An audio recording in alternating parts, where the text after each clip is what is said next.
When the treatment with braces is finished, we have a last appointment that we call the debonding day.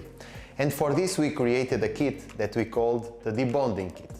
Let me show you what are the important instruments inside of this kit. Again, when you open, you can use the top part of the cassette to place it below, so you save some space on your tray. We have the mirror in black, because when you finish the treatment, there is a need of doing the final records, and it's important for the intraoral scanning.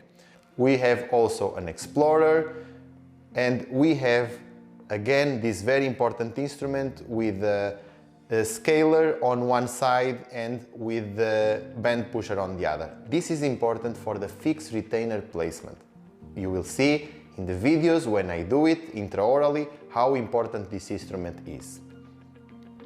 Again, I like to use this instrument in 2 times the Matthew, because when you use the wire for the fixed retainer, you need to hold it with one hand and moving it through the dental floss, as I'm gonna show you also in the explanation videos.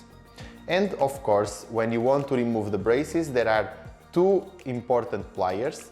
This one will remove the braces from the front, and the tubes and the posterior braces you can use the one with angulation, and you have of course a small cutter that is very helpful.